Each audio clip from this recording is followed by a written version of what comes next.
Hello, everybody. How are you? How are things in your world? Guys, we're back with another video on Charlotte as we continuing our series about that great city of North Carolina this week. Next week, we'll have a new city, but for now, we're going to talk about Charlotte. And in this particular case, we're going to look at the media.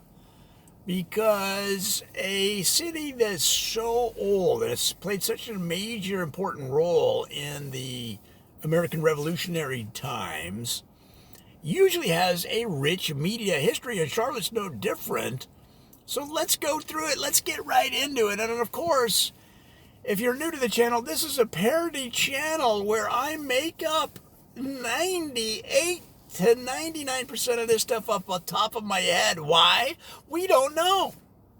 I mean, I have 4 different therapists trying to figure out why I have this need to improvise complete fabrications off the top of my head and put it on video, put it on a podcast, put it in a blog post. Nobody knows why. I mean, I have 4 different therapists. I remember we went on a canoe trip. And we're all in the canoe together, and they just continue to argue over what is wrong with me. One said it was Freudian. One said it was Jungian. One said I just had not enough attention coming from a big Catholic family. I don't know the answer. But nonetheless, let's press forward and see what happens. And the first thing we're going to talk about is the old school media, the oldest schooliest, the newspaper. Charlotte currently has a major newspaper, the Charlotte Observer. Biggest circulation of a newspaper throughout the Carolinas. Yes, it has been going down, just like every other newspaper in the country. It's just the evolution of media. It's changing times. People don't necessarily buy a newspaper and get that newsprint all over their fingers anymore. It just doesn't happen. But nonetheless, you still see on TV, yes, TV, who struggle to do their own original reporting. They hold up a newspaper sometimes, and they'll say, USA Today is reporting blah, blah, blah. This headline, look at this headline from the Wall Street Journal. You're like, why don't you just do some original reporting, TV guy, TV girl, TV lady? But we'll get to that. Here you have the newspapers in this country slowly dwindling in circulation, and yet who is doing actual original reporting and investigative projects? Yes, it's the newspaper. Well, that's because they are the ones that have been doing it for so long. And in the case of the Charlotte Observer, for many, many years. Now, some of the sections that they used to have made most of the money. So, for example, they used to have the classifieds. I mean, they still have them, but I'm just saying they used to be the major moneymaker. A lot of people don't know that. The classifieds were the biggest money-making source for newspapers. But with the advent of online classifieds, specifically Craigslist, specifically eBay, specifically, if you want to buy a lawnmower, where do you go these days? You don't open a newspaper usually. You get on the old phone. You get on the Craigslist. You get on the, right? So, newspapers have had dwindling revenues as a result. And of course, you could say, well, they should have seen it coming. You should have seen it coming. What did you do to stem the tide? Well, you could ask the same question of TV. Now, TV competed against newspaper for many, many years. And for a lot of those years, newspapers were getting the bulk of the money in any city, specifically any city. So that would be the case in Charlotte. So my guess is Charlotte Observer for many years made as much profit or more than the TV stations combined. And what did the TV stations do about that? Because that number very rarely changed, that percentage. What did they do to increase their profit against the newspaper? To eat some of that, to garner some of that newspaper profit, they did almost nothing. They just didn't. They competed against each other. That was every conversation. Was, okay, there's $1 million up from an advertiser. How much is the other TV station getting? And they would compete against the share of dollars of the other TV stations. Meanwhile, the newspaper is stealing all the money. So it's just a quirk of human nature that we get into direct competition with somebody right next to us. Meanwhile, somebody is stealing pallets of profit out the back. Like in The Sopranos when they stole that liquor.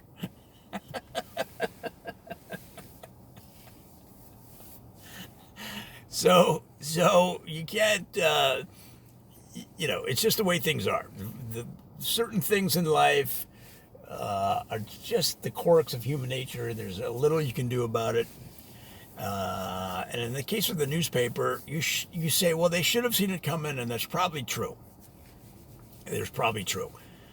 But what are you going to do? Are you going to stem the tide of the adoption by the general public of the internet? Come on. So nonetheless, you still have the online resource of the Charlotte Observer. And of course, they still have a print product, I believe. But, some of the old school columns that they had, some of the old school features that they had at the Charlotte Observer that you don't really see anymore are kind of missed by many of the people in Charlotte. Like, for example, they had the Square Dance Roundup. And everybody thought that was the most clever name, the Square Dance Roundup. Well, every week they would publish a list of all the big square dances in Charlotte. Now, if you're from New York or Chicago or Los Angeles or even, I swear, Minot, you might say, wait a minute. They had a whole column dedicated to square dances? Yes! You wouldn't believe the amount of people square dancing in Charlotte.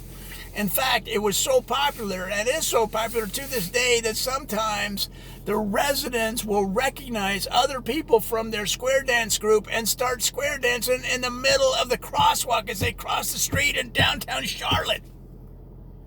Or uptown Charlotte, whatever you prefer. So you hear that crosswalk thing going beep, beep. And the next thing you hear is, swing your partner round and round. And we'll go dancing up Charlotte, dance it down. Lift your toes into the sky and drink some whiskey and hold it high, right? So that's what would happen. That's still, to this day, they spontaneously start square dancing right in downtown Charlotte and even in the suburbs at times. Even in the quiet suburbs, even in the rich suburbs. They just have more expensive boots, okay? Because Charlotte is, like I said, it's at the same time a cosmopolitan international city, but at the other side, it's a small town from the South. And what do they do in the small towns in the South? They get a hitch up in their hiccup and they start square dancing. It could be any time of day. They might go to Starbucks and start square dancing as you're sitting there on your laptop. People dancing right around you. You might be in the middle of the square. And you don't even know. Because you're writing a movie script and you hope to sell it to Hollywood, and you know for damn sure that's never going to happen. What are you going to title it? What are you going to title it? Sitting in sitting in Starbucks in the middle of a square dance square? I mean, we couldn't even get that on the movie marquee, that title. All right?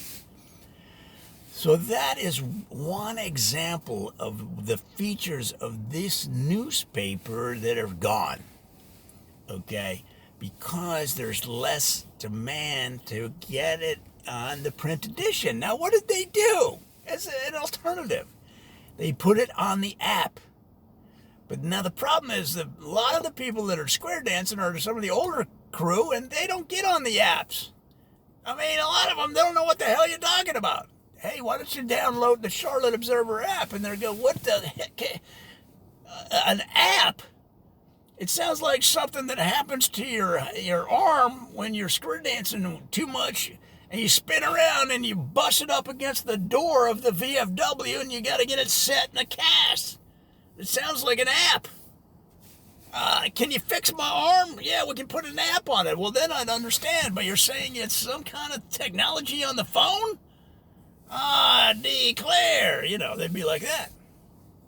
But, I mean, they do have some of the features. So, all right, let's go back. We're getting too excited.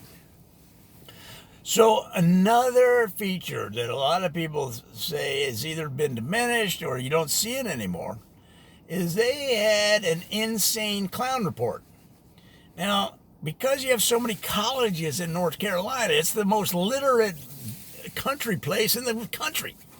I mean, here you have this countrified feel, but you also have people, some of the highest degrees of college degrees in the country. So that's why it has things like the Insane Clown Report, because they were, or I guess what some people called the Scary Clown Report. And so you'd be driving around Charlotte. Now remember, these are more than likely college kids trying to get up a ruckus. Because what they would do is dress up as scary clowns. And then they stand next to major freeways or in the woods next to major freeways or popular streets. And what they were trying to do is they're trying to get people to take photos, take videos, throw them up on social media. They're trying to create a ruckus. And, college kids, let's be honest, your brain isn't fully formed till you're 25 years old anyway. So a lot of these college kids are 18 to 24 years old. And so this is the kind of nonsense they come up with. You know what I'm going to do? I'm going to dress up as an insane clown and stand in the near woods next to a major freeway. And next thing you know, I'll be on Instagram. Well, they then had a report in the Charlotte Observer on these scary clowns, a scary clown report. It was almost like a police report, but what they were trying to do is update the public on where these criminals were. All right? And that was a very popular report for many years. Now, scary clowns have kind of diminished in popularity over the years. But, for a while there, the Charlotte Observer was one of the leading scary clown media reporting in the country. And if you were assigned the scary clown beat, if you were a investigative reporter and the editor said, hey man, we need you to keep track of the scary clowns, get your hands around this scary clown report. They'd kind of admonish them. Get your hands around it. Johnson, get your hands around this report. And, these would be these old school reporters that are chewing on a cigar. They're like, I got it, boss. I got it. Right? And they've got a hat with the press card and the brim, those old school guys and girls. And they would drive around trying to bust these crazy kids. Now, why are these kids doing this? I don't know. You think back to when you were that age and the insane things you did. That's what I thought. In fact, you can email me. Email me at crazythingsidid@gmail.com, and we'll put together a whole video about it. All right?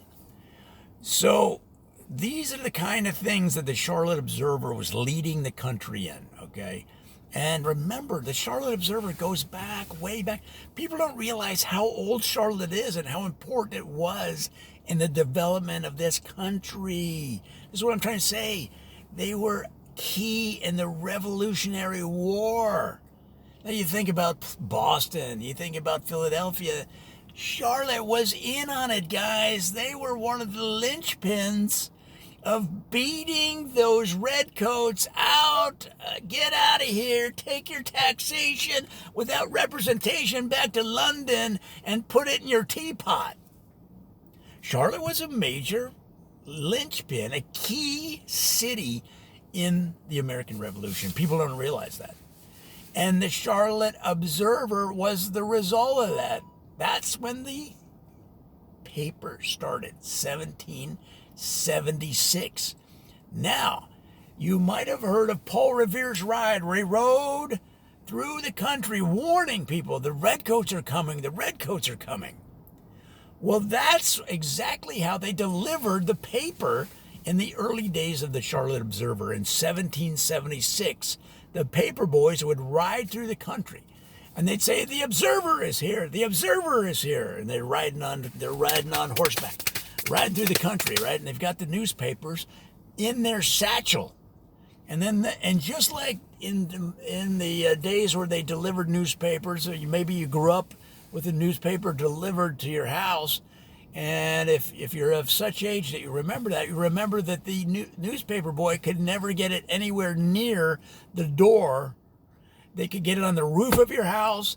They could get it in the into the bushes, but they could never actually throw it from their bicycle onto the porch where it landed right by the front door. So all you had to open is the front door in 30, 20, 10-degree weather. All you had to do was open the door, lean down, and pick up the paper. No, you had to walk in your bare feet through the snow to the bushes where the newspaper was stuck in the thorns, and you get your hand all bloody trying to get it out. Well, that's the way it was back in 1776.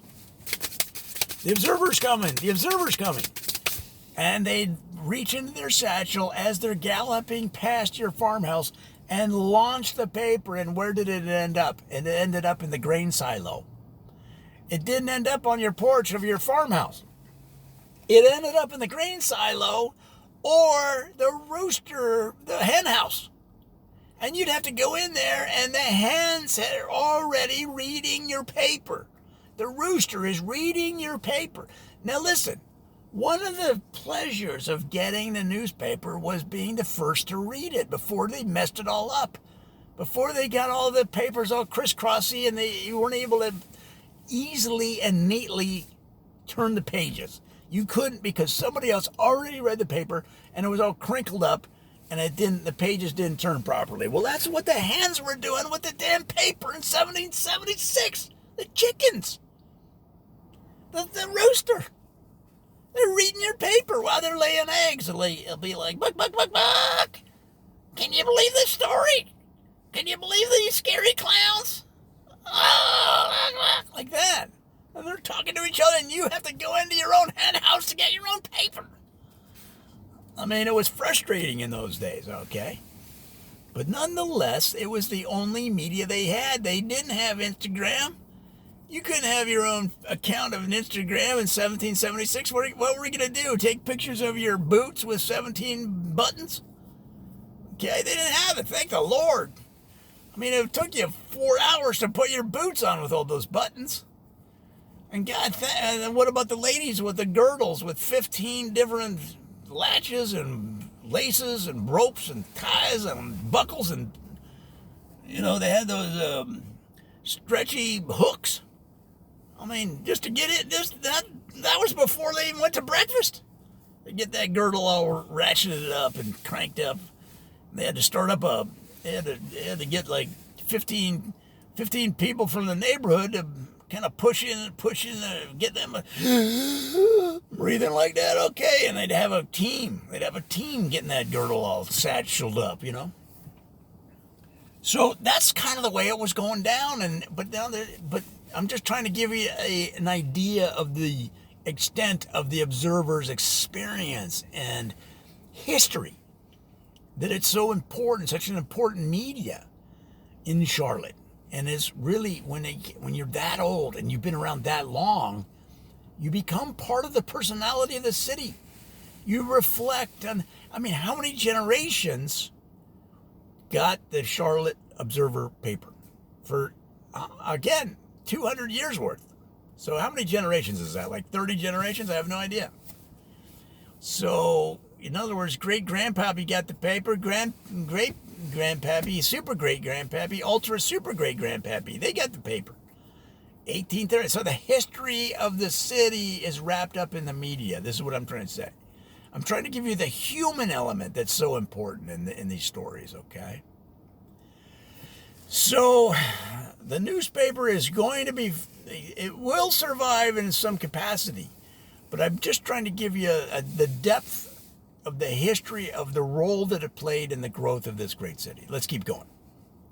Now, radio, this is the 20-something largest market in radio. I'm not sure. And you've got a bunch of, different radio companies. But now remember, these are all supergroups. So when you listen to your radio station in Charlotte today, you are listening to a radio station that's more than likely owned by one of these super owners that own like 4,000 or 5,000 stations. So what happens? Well, they start to sound the same. But in the early days of Charlotte radio, okay, you had stations that were run and owned by families, locals that knew the market, that had relationships with local businesses and local politicians and local schools, and they were local. They were neighbors. They were like, somebody that you saw on the street. And so the radio stations had unique talents. See that word, talent? You don't hear this on the radio so much anymore as actual talent. Talent that had kids in the same schools that your kids had, that you had your kids. Their kids knew your kids. They were probably plotting to do some dastardly deeds together, but at least you knew where they were. So the DJ of the radio station, their kid went to school with your kid. And they were probably in some kind of gang together, maybe even. But you didn't care because those were more innocent times, and what were they going to do? The worst thing they were going to do was paint some message of revenge on the rival high school before the big game. I mean, that's how it kind of went down in the 50s. All right? But now you have these bland radio stations with bland talent, and everything's bland. But remember, in those days, the top radio stations in Charlotte had some personalities. Personalities, bro. So, for example, on the biggest station for the longest time was an AM station, was AM 1790. AM 1790. And it was WWWWC, 4WC. That was the name of the station. You're listening to the giant 4WC Charlotte. That was one of the IDs. And this is in the days of Wolfman Jack, when a lot of the Beatles were on the AM station. This is before FM took over in like 1967 with all those hippies over on the FM dial. This is where you had real DJs, okay? And 4WC, they had a monster DJ team. One of the first DJ teams that dominated the market. So they were playing all the popular hits, and they had these super personalities, what they called super jocks, okay, as in disc jockey. And here you had two. So you had Wide Brim Wally. Okay, Wide Brim Wally wore this wide brim hat, all right? And then you had Chester the Bester, because he was always trying to one-up Wide Brim Wally. Wide Brim Wally would say, oh, man, I went fishing this weekend over there right by the lake, right out there outside of Charlotte, and I caught me a walleye. It was probably 15, 20 pounds.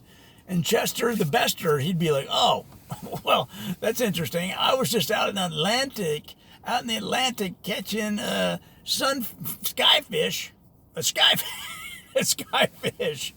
He leaped into the air like 15 times. That's why they call it a skyfish, and he must have been 3,000 pounds. And Wally's like, oh, my Lord. Chester, you always got to try to best me every time. Right? And that was the exciting on-air interplay that they had, you guys. This is the glory days of radio. And they were like 50,000 watts. Now, that means that they were one of the biggest radio stations in the Southeast. And they'd say, "This is Wyatt Brim-Wally in Chester the Bester coming at you from the flagship station of 4WC Charlotte." Right? They had this monster sound, and it was exciting. And people drove around in their Chevys and their Fords, and they tuned in, and they'd laugh. They'd laugh at these guys. They were doing all those on-air pranks and comedy bits. I mean, guys, it was the glory days of Charlotte radio. 4WC was the big one. So what do you have today? You get these ridiculous group-owned stations that sound just like the same as you in Cincinnati, same as in Buffalo, same as in El Paso. You might as well just move them around, and you'd never know the difference. You don't know. If you listen to the station, you don't know where you are. Whereas in the old days, man, you knew you were in Charlotte. You knew you were in Charlotte, North Carolina, boy. Okay? Just by listening to the radio. Well, those days are gone. Now it's kind of like when you're in a Starbucks. Are you in a Starbucks in Charlotte, or are you in a Starbucks in Tokyo? Well, you might be able to tell that. But are you in a Starbucks in Charlotte, or are you in a Starbucks in West Palm? Well, you can't tell the difference. Well, that's the way. It's the conglomerization and the commodification and the blandization. That's the word I just created. Blandization of radio, and it's a sad thing. But let's turn to TV for a minute, because, guys, I can't be hanging around all day talking to you guys. I got things to do. I got problems, man. I got some problems, let's be honest. And TV used to be also a creative source. You had the late night Charlotte Movie House was the name of this TV show on the local independent station, the Charlotte Movie House.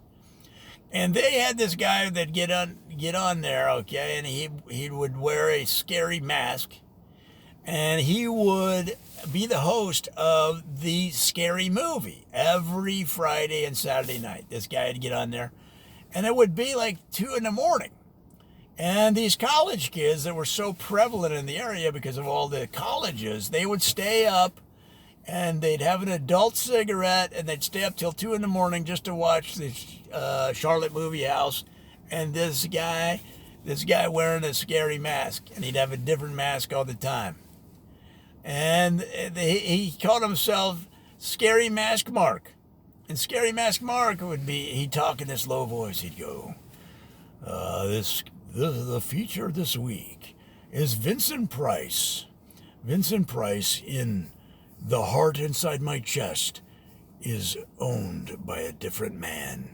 That's our featured movie of the week on Charlotte Movie House. And he'd have this kind of scary voice, and he'd be wearing a mask. And these stoned college students would be like, "This is fantastic. I love it."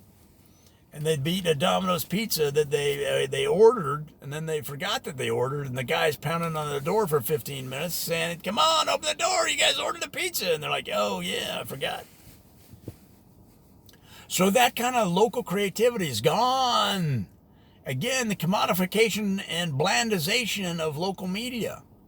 What happened to the innovation in local television? You had PM Magazine, local magazine, where they would go around to different businesses in town.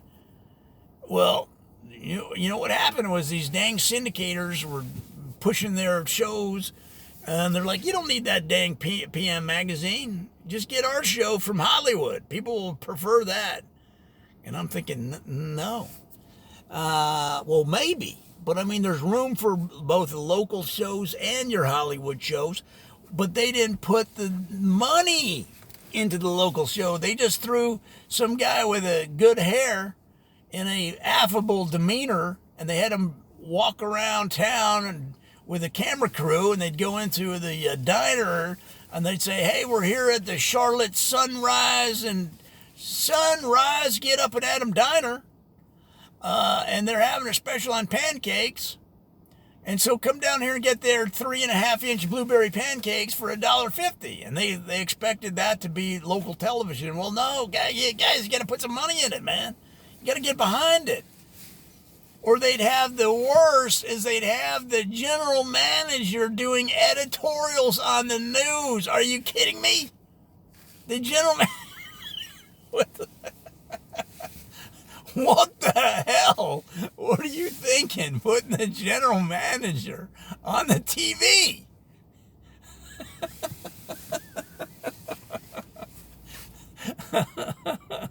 That is the worst idea I've ever heard in my entire life. And yet they did it all the time. And now a word from the general manager. Yes, as a general manager of 4WCH-TV, I would like to commend our local street sweepers for the job they did after the big parade. I mean, nobody cares. Get some real TV talent, put some money behind a show, and make a good local TV show. How hard is it? You know what it is? They're just lazy. They're just lazy because they could get that Hollywood show from the syndicator and throw it in there, and it would be fine. But I mean, is that what your role was? Is that why you got into TV, is to throw another dang silly Hollywood show in there? Well, no, our job was to make money. And so however we make money, and now you're a local TV station. Are you out of your mind? You could make 3 times the money. You could have taken the money from the newspaper. But they're just lazy, unbelievable.